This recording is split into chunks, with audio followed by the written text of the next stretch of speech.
अगर लोग आपको कमजोर समझते हैं, आपका मजाक उड़ाते हैं और हर बार आपकी ही मजबूरी का फायदा उठाते हैं, तो ऐसे लोग भी आज से सर झुकाकर आपकी रिस्पेक्ट करना शुरू कर देंगे और हर कोई आपसे इज्जत और ईमानदारी से ही बात करना शुरू कर देगा।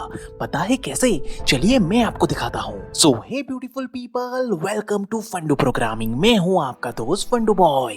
दोस्तों, आचार्य चाणक्य जी ये बताते हैं कि इस दुनिया में इज्जत, दौलत और शोहरत उन्हीं को मिलती है जिनके हाथों में पावर होती है और जो अपने आसपास के माहौल में दबाव क्रिएट करना जानता हो। इसलिए एक इंसान को सांप जैसा जहरीला और चालाक बनना चाहिए, क्योंकि सांप भले ही किसी पर बेवजह हमला ना करता हो, मगर जब कोई गलती से भी उसका रास्ता रोकने की कोशिश भी करता है तो वो अपना बदला लेना बहुत ही अच्छी तरीके से जानता है। और सांप अपनी इसी एटीट्यूड की वजह से आज पूरे संसार में अपना दबाव बना करके रखता है। इसलिए कोई भी इंसान या जानवर सांप के रास्ते में आने से पहले 100 बारी सोचता है। ठीक इसी तरह अगर आप भी सीना तान की इज्जत, दौलत और शोहरत कमाना चाहते हो तो लोगों के बीच में अपना दबाव क्रिएट करना सीख लो। मगर अब सवाल ये आता है कि आखिरकार ये दबाव क्रिएट किया कैसे जाता है? तो इस पर साइकोलॉजी का पहला रूल ये कहता है कि हमेशा अपने इरादों को छुपा करके रखो और लोगों को उनका ही फायदा दिखाओ। जैसे कि सन 1912 अमेरिका में मिस्टर थियोडोर रूजवेल्ट अपने प्रेसिडेंट के चुनाव के प्रचार में लगे हुए थे।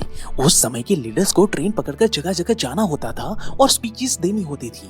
इसलिए नेताओं के वापस चले आने के बाद भी उनकी बात लोगों को याद रहे, उसके लिए वो अपनी स्पीचेस की प्रिंटेड कॉपी लोगों में डिस्ट्रीब्यूट करवा देते थे। इसी दौरान ट्रेन के डिब्बे में स्पीच की कॉपीज लोड की जा रही थी। स्पीच की कॉपीज बड़ी ही अट्रैक्टिव लग रही थी, लेकिन उन पैम्पलेट की सबसे खास बात ये थी कि पैम्पलेट के कवर पर मिस्टर रूजवेल्ट का फोटो छपा हुआ था और पैम्पलेट की करीब 30 लाख कॉपी थी। और लास्ट मिनट चेकिंग के दौरान टीम के एक मेंबर ने देखा कि इस फोटो के नीचे लिखा हुआ था कॉपीराइट मेलफेस स्टूडियो शिकागो।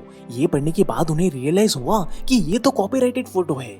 अब जिन्हें पता नहीं उन्हें मैं बता दूं कि कॉपीराइटेड फोटो को इस्तेमाल करने के लिए आपको सबसे पहले उनके राइट्स खरीदने होते हैं। ये बात जब टीम के बाकी मेंबर्स को पता चली तो उन्होंने ये चेक किया कि क्या उन्होंने इस फोटो को यूज करने से पहले उसके राइट खरीदे थे।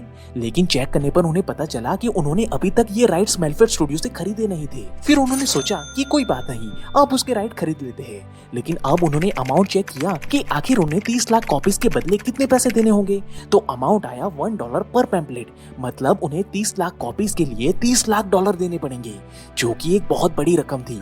ये सुनकर सारे लोग परेशान हो गए और सोच में पड़ गए, क्योंकि इतने पैसे उस वक्त किसी के पास नहीं थे और इस इश्यू की वजह से वो कैंपेन को होल्ड भी नहीं कर सकते थे। तो अब क्या किया जाए? सारे लोग सोच में पड़ गए। तभी किसी ने सुझाव दिया कि क्यों ना इस फोटोग्राफर के बारे में पहले पता कर लिया जाए, हो सकता है कि वो कोई भला आदमी निकले और कुछ पैसों के बदले में वो मान जाए। ये सोचकर उन्होंने बिना फोटोग्राफर को पता चले बगैर उसके बारे में बारीकी से पता किया। तो उन्हें पता चला कि ये फोटोग्राफर तो एक नंबर का कंजूस आदमी है, वो तो एक पैसा भी अपने काम के लिए नहीं छोड़ने वाला। अब ये बात सोचकर सारे लोग और ज्यादा परेशान हो गए। फिर ये टीम ने मिस्टर रूजवेल्ट के इलेक्शन के हेड जॉर्ज पार्किंस से मिलने का सोचा और उन्हें पूरी बात समझाई। एक्चुअली में जॉर्ज पार्किंस उस समय के बहुत ही चालाक आदमी थे। वो अपनी बेहतरीन नेगोशिएशन स्किल के लिए जाने जाते थे। उनका मानना था कि every deal is all about presentation. If you can present yourself well, you can get the deal in your favour. अब मिस्टर जॉर्ज ने ये सारा मामला शांति से सुना और समझा और फिर तुरंत ही फोटोग्राफर के नाम एक टेलीग्राम लिखवाया। अब ये टेलीग्राम जैसे ही फोटोग्राफर के पास पहुंचा कि उसकी खुशी का कोई ठिकाना नहीं रहा। उसे लगा कि जैसे कि उसकी किस्मत ही खुल गई हो और उसने तुरंत ही $250 का चेक साइन किया और मिस्टर रूजवेल्ट के ऑफिस में भिजवा दिया। अब जिस फोटोग्राफर को $30 लाख मिलने वाला था, उसने अपने जेब से भला $250 क्यों दिया, और वो भी खुशी खुशी? ये चमत्कार भला कैसे हुआ? आखिरकार ऐसा क्या लिखा था उस टेलीग्राम में कि फोटोग्राफर खुद पैसे देने के लिए तैयार हो गया? तो दरअसल उस टेलीग्राम में बस सिंपल सी 3 लाइन लिखी हुई थी। We are planning to distribute a millions of pamphlet with Mr. Roosevelt picture on cover. It would be great publicity for the studio whose picture we chosen. So now how much you are willing to pay us to use your photograph? Respond immediately. मतलब कि हम इस cover पर mister Roosevelt की तस्वीर के साथ लाखों पैम्पलेट डिस्ट्रीब्यूट करने का प्लान कर रहे हैं और हम जिस भी स्टूडियो की पिक्चर सिलेक्ट करेंगे उस स्टूडियो के लिए ये ग्रेट लेवल की पब्लिसिटी होगी। तो आप हमें अपने फोटोग्राफ का इस्तेमाल करने के लिए कितना पैसे देने के लिए तैयार है? कृपया तुरंत अपना जवाब दे। इसीलिए इस गोल्डन अपॉर्चुनिटी को ग्रैब करने के लिए फोटोग्राफर ने तुरंत ही $250 भिजवा दिए और इस तरह से मिस्टर जॉर्ज ने अपनी बुद्धि और चतुराई के इस्तेमाल से न सिर्फ अपने $30 लाख बचाए, बल्कि उन्होंने बड़ी ही चतुराई से उस फोटोग्राफर की जेब से पैसे भी निकलवा लिए। ठीक इसी तरह की चालाकी से आप लोगों को उनका फायदा दिखाकर सोसाइटी में अपना एक मजबूत दबदबा बना सकते हो। वहीं अब अगला प्रिंसिपल हमें ये बताता है कि हमें हमेशा दोस्तों की तरह दिखना चाहिए, लेकिन एक जासूस की तरह काम करना चाहिए। जैसे कि 20th सेंचुरी में जोसेफ डार्विन दुनिया में कलाकृतियों का सबसे बड़ा डीलर हुआ करते थे। अब उस समय दुनिया भर के करोड़पति जोसेफ से ही आर्ट्स खरीदते थे, मगर एंड्रू नाम का एक इंडस्ट्रियलिस्ट जोसेफ के इस बिजनेस को बिल्कुल भी पसंद नहीं करता था, इसलिए उन्होंने कभी भी जोसेफ से उनकी आर्ट्स नहीं खरीदी। यहाँ तक कि उन्होंने जोसेफ से मिलने से भी मना कर दिया। लेकिन जोसेफ एंड्रू को अपना कस्टमर बनाने की ठान चुका था। एक्चुअली में जोसेफ ने अपने दोस्तों से शर्त भी लगा ली थी कि एक दिन एंड्रू उससे उसका आर्ट जरूर खरीदेगा। अब अपने इस गोल तक पहुंचने के लिए जोसेफ ने कई महीनों तक एंड्रू की आदतें, उसकी पसंद नापसंद के बारे में पता लगाया, और ये करने के लिए जोसेफ ने एंड्रू की सेक्रेटरी का इस्तेमाल किया। अब सन 1921 में जब एंड्रू लंदन पहुंचा था, तब ये जानकारी जोसेफ को पहले ही पता चल गई थी, इसलिए जोसेफ ने लंदन के उसी होटल में कमरा लिया जिस होटल में एंड्रू रुके हुए थे। फिर जैसे ही एंड्रू अपने नेशनल गैलरी में जाने के लिए अपने कमरे से निकले कि तुरंत ही उनके सेक्रेटरी ने ये खबर जोसेफ को दे दी, और खबर मिलते ही जोसेफ भी उसी लिफ्ट में चढ़ गए। यहाँ अब जोसेफ ने एंड्रू को अपना इंट्रोडक्शन दिया और फिर एंड्रू को बताया कि वो भी नेशनल गैलरी की तरफ ही जा रहे हैं, और उनको जोसेफ की महंगी कार में सफर करने के लिए आग्रह किया। अब जोसेफ को पहले से ही मालूम था कि एंड्रू को क्या क्या चीज पसंद है और क्या क्या चीज नहीं पसंद है, इसलिए रास्ते भर उसने वही सारी बातें एंड्रू से की जो एंड्रू को ऑलरेडी पसंद थी। इससे एंड्रू को लगने लगा कि जोसेफ के बारे में वो जितना गलत सोचता था वो उतना बुरा भी नहीं है, और बातों बातों में जोसेफ ने एंड्रू को अपने आर्ट्स को दिखाने के लिए राजी कर लिया। और जब जोसेफ ने एंड्रू को अपना आर्ट कलेक्शन दिखाया तो वो देखकर दंग रह गए, क्योंकि एंड्रू को जोसेफ की सारी आर्ट कलेक्शन बहुत ही पसंद आई।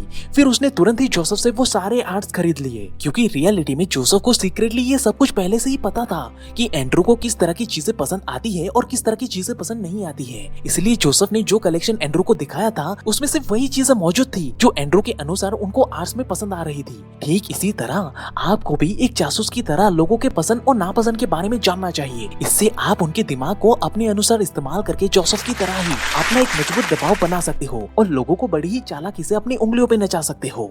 वहीं अब अगला प्रिंसिपल हमें ये बताता है कि बड़ी सफलता हासिल करने के लिए हमें अपने इरादों को हमेशा छुपा करके रखना चाहिए। जैसे कि एक बार 1920 में अलग अलग कबीलों में बटे हुए यूथोपिया को एकजुट करने के लिए सेलासी नाम का एक आदमी आगे आया था।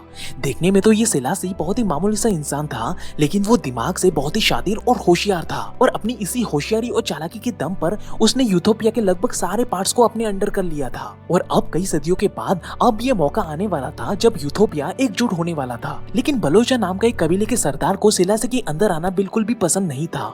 सेलासी के लोगों ने उन्हें बहुत समझाया, लेकिन बलोचा मानने के लिए तैयार ही नहीं था।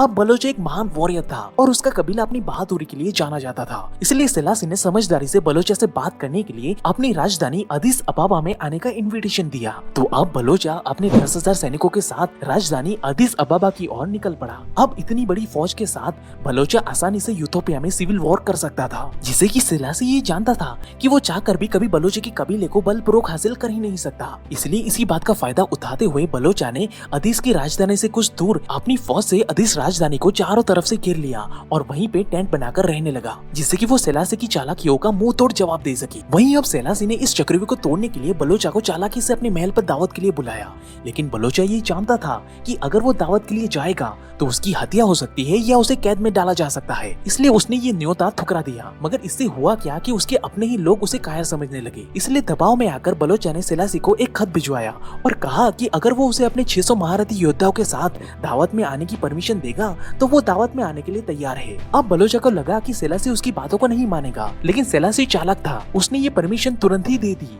अब इधर बलोचा अपनी फौज के साथ सेलासी के महल में दावत के लिए पहुंचा, तो वहीं दूसरी तरफ सेलासी ने अपनी सेना भिजवा कर बलोचा के ठिकाने पर मौजूद सैनिकों को कहा कि बलोचा मारा गया है, और ये कहकर सेलासी के सैनिकों ने वहां रह रहे बलोचा के सारे सैनिकों को डरा धमका के भगा दिया और शहर को चारों तरफ से सुरक्षित कर लिया। अब हुआ क्या कि जब बलोचा दावत खत्म करके अपने ठिकाने पर पहुंचा तो उसे रियलाइज हुआ कि अब तो भाई वो सेलासी के जाल में पूरी तरह से फंस चुका है, और अब अगर उसे जिंदा रहना है तो उसे भी अब सेलासी की बात माननी ही पड़ेगी। और वही हुआ, और इस तरह से सेलासी ने बिना जंग किए यूथोपिया के सबसे शक्तिशाली कबीले को अपने सामने घुटने टेकने पर मजबूर कर दिया। ठीक इसी तरह आपको भी हमेशा अपने इरादों को छुपा कर रखना चाहिए, इससे आप चालाकी से किसी भी इंसान को अपने आगे घुटने टेकने पर मजबूर कर सकते हो।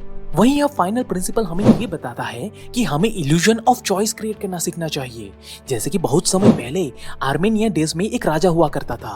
राजा को एंटरटेनमेंट करना बहुत पसंद था और वो अपने एंटरटेनमेंट के लिए अपने राज्य में अलग अलग तरह की कंपटीशन ऑर्गेनाइज करवाता था। ऐसे ही एक बार राजा के मन में एक नई कंपटीशन का आइडिया आया और उसने अपने पूरे राज्य में ये घोषणा करवा दी कि जो भी इंसान राजा के सामने खुद को सबसे बड़ा झूठा इंसान साबित कर देगा, राजा उसे एक सोने का एप्पल इनाम में देंगे। अब पूरे देश में झूठे लोगों की कमी थोड़ी ना थी, इसलिए देश के अलग अलग हिस्सों से झूठे लोग आने लगे और राज दरबार में अपनी झूठी झूठी कहानियां राजा को सुनाने लगे। इसी तरह से कुछ समय बीत गया और अब तक राजा ने करीब करीब हर तरह के झूठ सुन लिए थे, मगर कोई भी इंसान इस इनाम को जीत नहीं पाया था। लेकिन इसी दौरान एक बूढ़ा सा फकीर राज दरबार में पहुंचता है। उसे देखकर राजा ने कहा, बताइए महाराज, मैं आपके लिए क्या कर सकता हूँ। जिस पर फकीर ने राजा की ओर हैरानी भरी नजर से देखते हुए कहा, हुजूर, मुझे यकीन है कि आप भूले नहीं होंगे कि एक दिन आपने मुझसे एक सोने का घड़ा उधार लिया था और आज मैं उसे वापस लेने के लिए आया हूँ। ये सुनकर राजा गुस्से में चिल्लाए कि तुम तो दुनिया के सबसे झूठे इंसान हो, मैंने तुमसे कोई उधार नहीं लिया है। जिस पर फकीर बोला कि महाराज, अगर ऐसी बात है तो मुझे अब वो सोने का एप्पल दे दीजिए। ये सुनकर राजा तुरंत समझ गए कि ये फकीर सोने का एप्पल हासिल करने के लिए झूठ कह रहा है। जिस पर राजा ने कहा कि हाँ, तुम सही हो, मैंने तुमसे एक दिन एक सोने का घड़ा उधार लिया था। अच्छा, तो ऐसा है, तब लाइए महाराज, मुझे मेरा वो सोने का घड़ा वापस दे दीजिए। अब यहाँ इस फकीर ने अपनी चतुराई से राजा को ही एक दुविधा में डाल दिया था, क्योंकि अब राजा उसे सोने का एप्पल या फिर सोने का घड़ा में से कोई एक चीज तो पक्का देने के लिए मजबूर हो ही चुका था।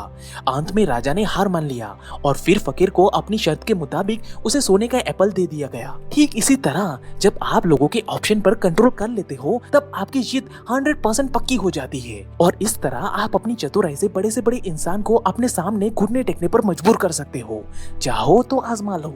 और अगर आपको इन प्रिंसिपल्स के बारे में और भी डीप लेवल पे जानना है तो ऑथर रॉबर्ट ग्रीन की किताब the art of war and the 48 laws of power की लिंक इन डिटेल्स आपको डिस्क्रिप्शन बॉक्स में मिल जाएगी। So at last, thank you for watching guys.